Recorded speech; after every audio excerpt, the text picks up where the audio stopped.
안녕하세요. 월투비의 월터입니다. 오늘은 제가 근거리나 작업실을 이동할 때 주로 사용하는 전동보드에 관련된 이야기로 돌아왔습니다. 서울에서 전동보드를 타기 힘든 이유와 그럼에도 불구하고 제가 이 전동보드를 타고 다니는 이유에 대한 이야기를 간단하게 나눠보도록 할게요. 저는 자전거, 스쿠터, 그리고 전동 킥보드를 거쳐서 이 전동보드에 정착하게 되었습니다.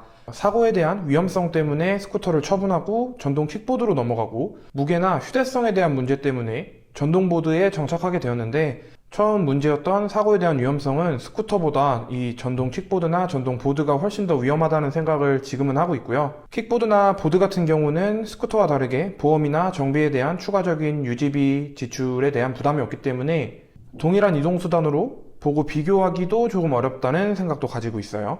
미포보드는 공식 재원상으로는 11마일 정도 이용 가능하다고 나오지만 이 보드 같은 경우에는 산유 배터리로 업그레이드를 한 모델이기 때문에 재원상으로는 한 27km 정도 주행이 가능할 거예요. 하지만 실질적으로는 한 20km 조금 더 주행 가능하다고 보시면 될 것 같고요. 물론 이용거리가 여기서 더 길어지면 좋겠지만 그러면 배터리가 커져야 되고 배터리가 커지면 무게가 늘어나고 무게가 늘어나면 이 전동보드가 더 크고 무거워지겠죠? 그리고 전동보드로 20km가 넘는 거리를 한 번에 주행하는 것 자체가 사용자에게 좀 부담이에요. 아마 그렇게는 사용하실 수 없을 거예요. 전동 킥보드를 처분하게 된 이유도 이런 부분에 있는데 승차감은 물론 쇼바같이 생긴 게 있기는 한 전동 킥보드가 조금 더 나아요. 조금 더 편하고 미포보드는 대략 한 7km 정도 나가는데 카페나 은행 그리고 병원 같은 곳을 들고는 들어갈 수 있어요. 편하지는 않지만 들고는 들어갈 수 있다는 부분이 굉장히 큰 장점이라고 생각을 했고요. 보드의 구조 자체가 일반적으로 생각하는 승차감이라고 하는 뭔가를 포기를 해야 합니다. 일단 바퀴가 굉장히 딱딱하고 보시면 바퀴가 굉장히 딱딱합니다. 지금 힘 잔뜩 준 건데 안 들어가죠? 그리고 쇼바라고 불리는 진동을 걸러주는 장치도 없기 때문에 바닥에 있는 모든 질감이 굉장히 정직하게 발바닥으로 올라와요. 이로 인한 피로감도 상당하고요. 그로 인해서 사용자가 이용하는 주행 환경이 상당히 많은 영향을 끼칩니다. 저 같은 경우에는 차량이 이용하는 메인 도로 옆길이나 뒷길을 선호해요. 바로 이런 뒷골목이죠. 캡처하면 드릴 텐데 차량이 이용하는 메인보드와 비슷한 아스팔트를 가지고 있으면서 차량을 마주해야 되는 경우도 적기 때문에 주로 이용을 하고 있어요. 서울에서 보드를 타기 힘든 이유 중에 하나도 바로 여기 있는데 전동보드는 제동력이 굉장히 약해서 사실상 급정거는 불가능하다고 봐야 되고 급정거를 하더라도 균형을 잃고 사용자가 앞으로 날아간다던가 흔들려서 뒤로 넘어진다거나 하는 그런 위험성이 있기 때문에 실질적으로 정말 급하게 멈춰야 된다는 경우에는 보드에서 뛰어내려서 보드만 정차시키는 게 훨씬 더 효과적이에요. 그로 인해서 사용자가 도로의 환경을 전반적으로 미리 읽으면서 미리 제동을 해야 해요. 또 하나는 보드 자체에 도로에서 내가 여기 있다라는 걸 알려줄 만한 전등이나 라이트냐 둘 다 똑같은 거죠. 라이트 같은 걸 장착할 수 있는 공간이 없기 때문에 저는 이런 거를 쓰고 있어요.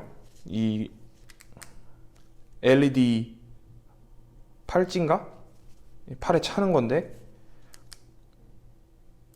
뭐 큰 효과가 있을지는 모르겠지만 혹시 모르는 상황을 대비해서 항상 차고는 있어요. 사용하시는 분들 보면 뭐 3D 프린터를 이용을 해서 이 바닥 부분에 보조 배터리를 장착할 수 있는 케이지를 만들어서 보조 배터리를 장착하고 LED를 다시는 경우도 있는데 제가 아쉽게도 3D 프린터가 없기 때문에 그래서 혹시 몰라서 이걸 차고 다니고 있습니다. 서울에서 레저 목적이 아닌 이동수단으로서 이 전동보드를 이용하는데 가장 큰 장애물은 바로 도로입니다. 도로 상황이 굉장히 불량합니다. 소리 들리시나요? 어린이 보호구역을 표시하는 빨간색 바닥에서 유독 심하고요. 일반적인 아스팔트에서는 그나마 덜합니다.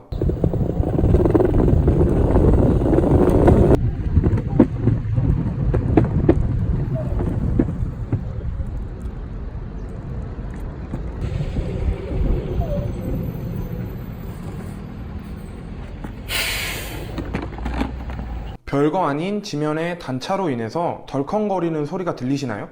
특히나 마지막에는 빠르게 지나갈 때는 오히려 문제가 안 생기는 경우가 있지만 저속으로 진입하는 경우에는 이 단차 때문에 오히려 보드가 반대편으로 튕겨나가는 경우가 있어요. 사용자는 앞으로 날아가고요. 그러면 얼굴이 뚝배기가 이게 보드의 속도가 총 4단계로 구분이 되고 최대 속도가 40km 가까이 나오는데도 불구하고 보드의 최고 속도를 제대로 이용하지 못하는 이유 중에 하나예요. 툭하면 덜컹거리는 단차로 인해서 균형이 흔들리는 경우가 많은데 최고속의 절반 이상의 속도만 내더라도 이 균형이 무너졌을 때 다시 균형을 잡기가 굉장히 힘들어요.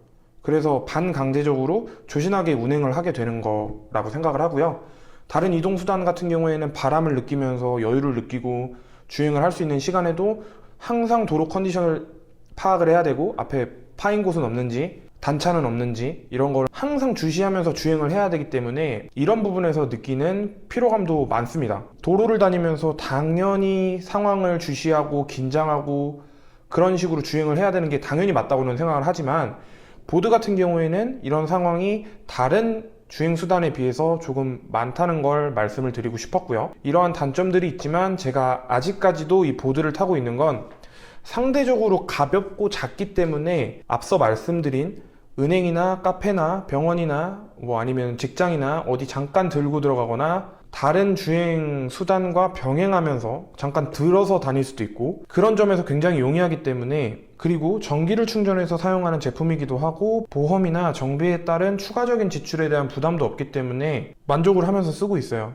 그렇게 대만족이라고 할 수는 없겠지만 그리고 제가 보드를 이용하기 적합한 주행 환경에서 생활을 하고 있기 때문이기도 합니다.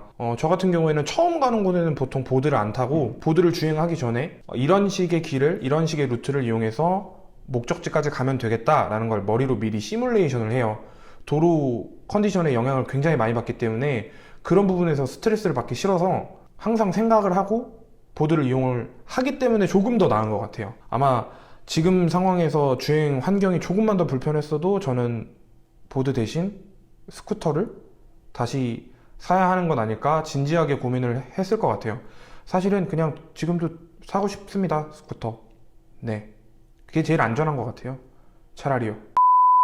도로에 계신 모든 분들이 오늘보다 내일 더 건강하시길 기원하면서 오늘 영상은 여기서 마무리하도록 하겠습니다. 마지막으로 구독과 좋아요 부탁드릴게요. 감사합니다. 빠이.